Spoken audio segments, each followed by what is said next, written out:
नारायण नमः। ध्यायन्तु ध्यायन्तु स्वास्थ्य भगवत श्री विष्णवे नमः।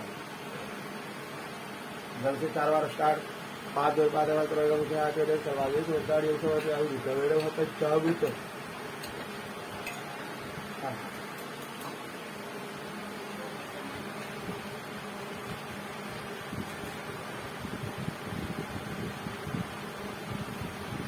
मोटर में बहुत मोटा पाइप जो रहता है तो कितना फूल दिया जाता है? तो दिया जाता है हमसे ठीक है भगवान तुम्हारे गिराना नहीं खाली घुमा दीजिए ऐसे हमसे पता नहीं जाता है।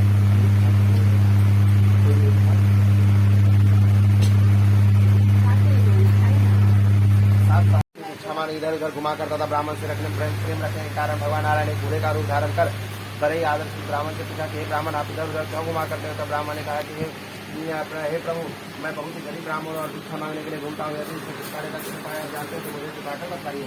तब भगवान ने कहा कि तुम उत्तम उत्तम सत्यनारायण भगवान के व्रत करो, ईश्वर का व्रत की विधि को बतलाकर प्रभु अंतर ध्यान हो गया। तब उस ब्राह्मण ने मन में यह निश्चय किया कि मैं आज ही भगवान के पूजन को करूंगा। ऐसा विचार कर उसके लकड़ी को माथे पर रखा और आज ही भगवान के पूजन को करूंगा। और इस चिंता में उसे रात में नहीं आई। प्रातः उठकर वह नित्य दिनों की तरह भिक्षा मांगने को गया तो उसे अन्य दिनों की अपेक्षा दुगुना धन प्राप्त हुआ। तब तो अत्यंत प्रसन्न होकर वह पके केले का फल शक्कर दूध घी गेहूं का चूर्ण सबको सवाई कर विधि पूर्वक भगवान के पूजन को 4 श्लोक में सुख पाकर अंत में सत्यदेव जी के लोग को प्राप्त हुआ। सूर्य कहते हैं मुनीश्वरों अब आप लोगों से गौर के नाम कहते हैं उसे ध्यान पूर्वक करने श्री सत्यनारायण प्रतिराम अध्याय की जय जय।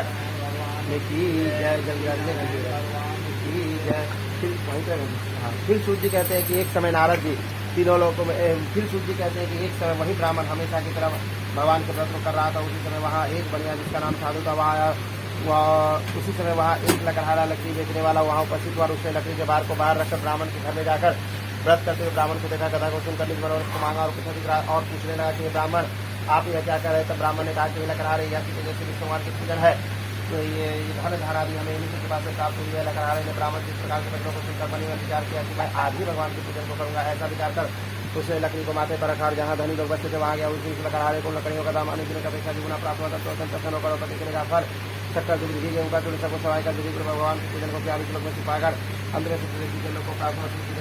अब आप लोगों से काल के काम कहते हैं उसे ध्यान पूर्वक पुराने वाखंडे नारायण। फिर सूर्य कहते हैं कि एक समय भद्रशिला नाम के नदी के तट पर उदामों नाम का राजा अपने पत्नी के साथ भगवान को प्रति कर रहा था। उसी समय वहाँ एक बनिया जिसका नाम साधु था वहाँ और उसने हाथ जोड़कर राजा से पूछा, हे राजन भक्ति पूर्वक आप क्या कर रहे? तब राजा ने कहा कि साधु जैसे विष्णु भगवान की पूजन है पुत्रादि की प्राप्ति होने की इच्छा से इसे किया जाता है। तब साधु ने कहा कि हे राजन इस व्रत का आप मुझे भी बताइए, मैं भी इसी व्रत बताऊंगा क्योंकि मुझे भी कोई संतान नहीं है और व्रत करने से अवश्य संतान उत्पन्न होगी। इस प्रकार बढ़कर सूर्य को जानकर साधु ने अपने घर में आकर अपनी पत्नी से संतान देने वाले इस व्रत को पहाड़ी प्राप्त संकल्प किया कि मुझे संतान होगी तो मैं भगवान के पूजन को अवश्य करूंगा। थोड़े दिनों बाद साधु की श्री लीलावती बनी साधारण कुलचित से गर्भवती हो गई। प्रसाद अपने मास में धर्म पारायण की लीलावती के गर्भ से अति निर्मल में कल्याणी जन्म लिया हुआ। कन्या दिन शुक्ल पक्ष की चंद्रमा की ज्योति के समान बढ़ने लगी। तब गर्भ के साधु ने कन्या का जातक्रम संस्कार कर कलावती नाम रखा था। लीलावती अपने स्वामी से हाथ जोड़कर मधु वचन बोले, स्वामी आपने जो व्रत करने का संकल्प किया था उसे क्यों नहीं करते? साधु अपनी पत्नी को आश्वासन देकर था इसके विवाह के समय में करेंगे। ऐसा कहकर टाल कर चला गया। समय के साथ साधु इस व्रत को भूल गया। इधर उसकी पुत्री समय के साथ बड़ी होने लगी। एक दिन धर्म के साधु ने अपनी पुत्री को विवाह के योग्य जान करते कथा नामक नगर के एक श्रेष्ठ बनी पुत्री के साथ अपनी पुत्री का विवाह कर दिया। भागवत इस व्रत को साधु पुनः बोल गया। भगवान क्रोधित हुए। इधर साधु अपने माता को साथ लेकर ठाकुर मुंबई नगर में जाकर व्यापार करे लगाई। तो भगवत वजह के कारण नगर के राजा कदम अपने दिल्ली सिपाहियों को देखकर मन में डर के कारण बने के समय राजा के धन को रखकर दोनों चोट छिप के राजा के दूसरे साधु के निकट आकर राजा के धनुष में देखा। दोनों को चोट समझ कर बांध कर राजा के निकट ले जाकर बोले, राजन उन दोनों को ले आया और क्या गया। उन दोनों को देखकर महाराज ने अविचार से बिना पे विचार किए हुए उन्हें जेल भेजने क्या किया। साधु ने खूब मजबूती के साथ दोनों बने को बंद खाने बंद कर दिया। पुराने नारायण बोले सत्यनारायण भगवान की जय करे। रात्रि में भजन कीर्तन आदि करे, ब्राह्मणों को दक्षिणा देवे, भोजन करावे। इस तरह व्रत करने से मनवांछित फल की प्राप्ति होती है। हे नारद सुनिए, जिसने इस व्रत को सबसे पहले किया वह इतिहास कहता हूँ। एक समय वाराणसी में सदानंद नाम का गरीब ब्राह्मण भिक्षा मांगने के लिए इधर उधर घुमा करता था। ब्राह्मण से प्रेम रखने के कारण भगवान नारायण एक बूढ़े का रूप धारण कर बड़े आदर से पूछा कि हे ब्राह्मण आप इधर उधर क्यों घुमा करते हो? तब ब्राह्मण ने कहा कि मैं बहुत ही गरीब ब्राह्मण हूँ और भिक्षा मांगने के लिए घूमता हूँ। यदि इसे छुटकारे का कुछ उपाय आप जानते हो तो मुझे दिखाकर बताइए। तो भगवान ने कहा कि तुम और कुछ अधिक राजनीति पर अपने घर आई तो उसकी माता लीलावती अपने कन्या को बहुत दिखाने लगी थी। पुत्री इतनी लाकर तुम कहा रहे थे मन में चाहे तो कलावती कन्या माता से सत्य सत्य वचन बोले माता समस्त और पूर्ण करने वाले भगवान नारायण के व्रत को मैंने आज एक ब्राह्मण के घर में देखा है। अपनी पुत्री के इस प्रकार के वचनों को सुनकर साधु पुत्री बड़ी हर्षित हुई और मन ही मन विचार किया कि मैं आज ही भगवान के पूजन को करूंगी, मैं कल ही भगवान के पूजन को करूंगी। इस चिंता में से रात में नींद नहीं आई। प्रातः उत्तर वह अपने बंधु बांधवों को बुलाकर यथाशक्ति भगवान के पूजन को चार भगवान से देवर मांगे हमारे पति और समाज के साथ क्षमा करने योग्य क्षमा कीजिए। उसके इस प्रकार के तीन वचनों को सुनकर भगवान नारायण संतुष्ट हुए और मनवान की पूजा देकर वहीं ध्यान हो गए। तब साधु पुराना पर आग्रह करें बंधु बांधवों को बुलाकर यथाविधि भगवान के पूजन को किया और भगवान से यदि देवर मांगा कि सत्यदेव हमारे पति और समाज के अपराध का क्षमा करने योग्य क्षमा कीजिए। इस प्रकार के तीन वचनों को सुनकर भगवान संतुष्ट हुए और चंद्र के राजा को स्वप्न दिया कि राजा को मेरे दोनों सदन बने ऊपर छोड़ देना, उसका धन आपने ये दिया है वह भी दे देना, नहीं तो मैं तेरा राजा धन पुत्र के सहित रख कर दूंगा। ऐसा अगर भगवान का ध्यान हो गया। प्रातः काल राजा ने सज्जनों के साथ सभा के मध्य में बैठकर मंत्री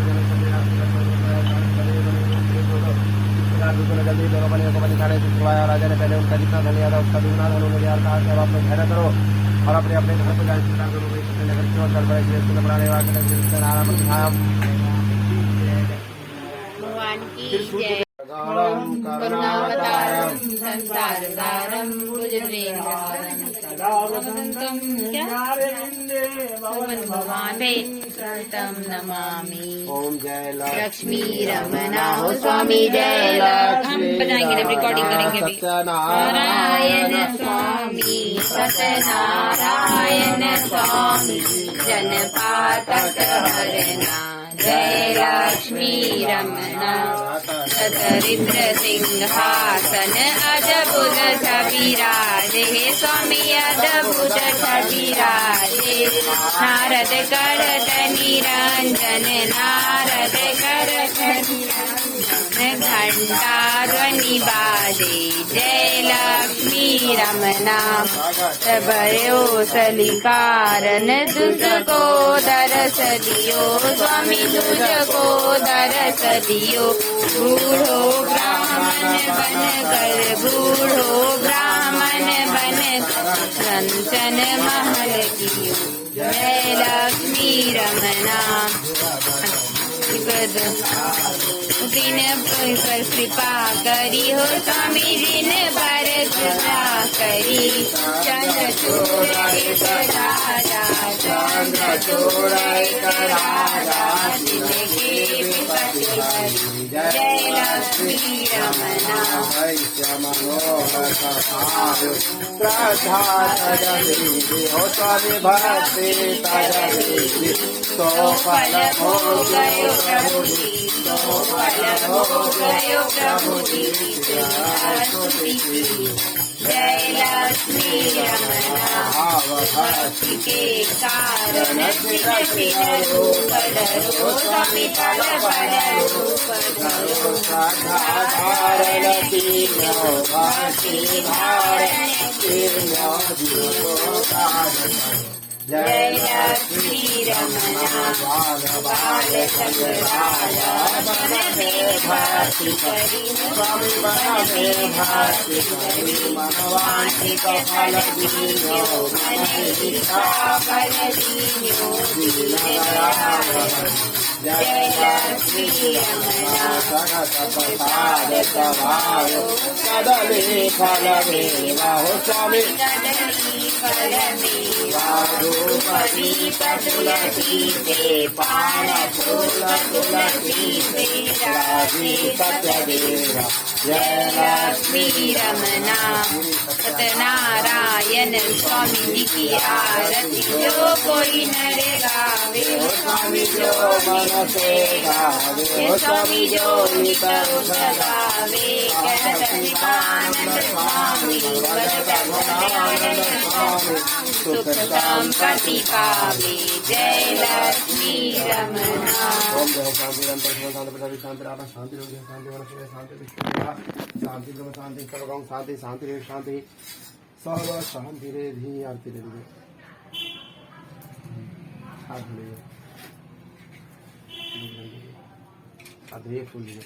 हरि ओम जगेर जंत देवास्तानि धर्माणि प्रथमान्यासन्नाते नाकमहिमानस्य चन्द्रपुरे साध्या सन्ति देवाः सेवन्ति कावकुलचं पकपाटलाब्जय पुण्याध्यघातिकरवीरणसालपुष्पै बिल्व प्रवाल तुलसी दलमञ्जरी स्वां पूजयामि जगदीश्वर मे प्रसीद नाना सुगन्धपुष्पाणि यथा कालो भवान् पुष्पाञ्जलिमया दत्तं विहारां परमेश्वर।